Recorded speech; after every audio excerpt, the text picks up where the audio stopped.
Yeah. So you don't like can't have house of cocoa without Koose. Honestly, I prefer you eat your house of cocoa with Koose than with bread because you know house of cocoa is carbo, but Koose is beans, which is protein based, so it's a bit of balanced. And I know this time round we have bread Koose, yes, where they fry the bread in the Koose mixture, which is also a bit healthier than just the bread. Or you could just do your house of cocoa with your wheat bread or something. For me, I prefer you do the balance and I prefer you eat super healthy. And because of healthy way of eating, now what I do mostly at home is also to bake my kose. Yes, I'm not only frying, you bake as well. And the baking saves you time, it saves you energy, it gives you nicer results, and of course it's healthier because there's less oils and fats going in there. So basically, kose is from this black-eyed beans. Yes, that's what we use around here. And to spice it up, you add your habanero pepper. You can add in your green pepper or your bell pepper and a bit of onion and ginger as well to give it some taste as well.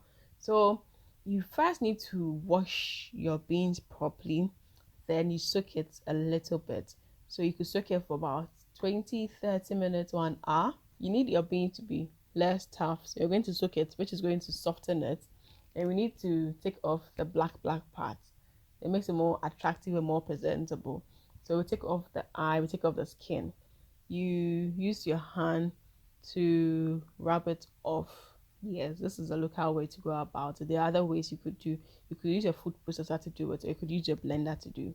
But your hand always does the trick. That's the reality.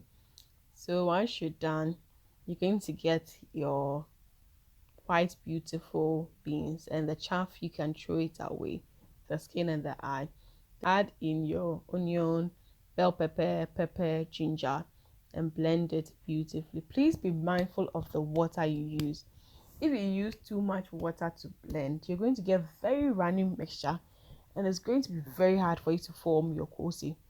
You beat and beat and beat and beat, and it's going to be so light and so airy.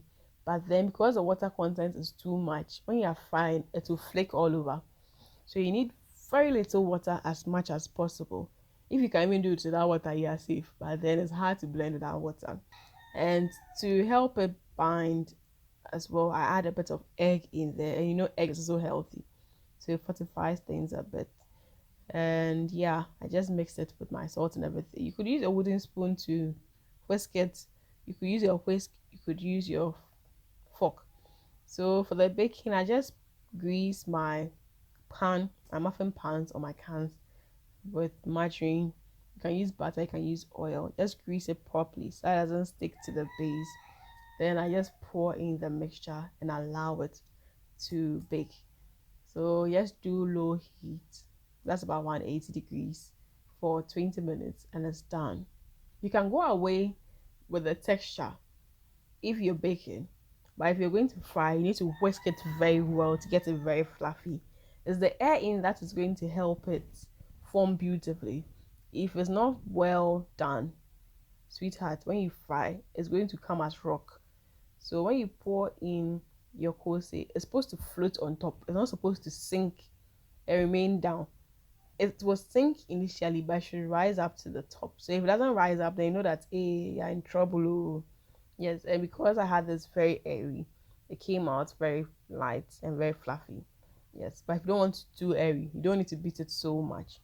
Yes, and I baked some too in the pan as well. Yes, and yeah, like I was saying, you need to rotate it at some point in time. And the baked works just like the fried.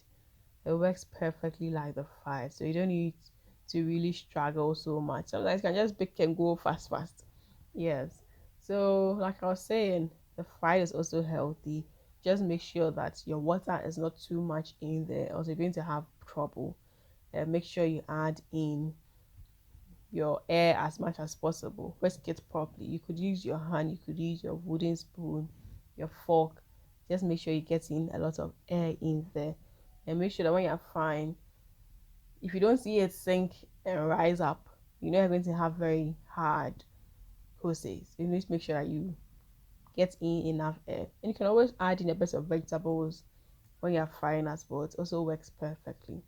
So try this Koose recipe, and you can try it for your breakfast. You can equally supplement it to your Hausa cocoa.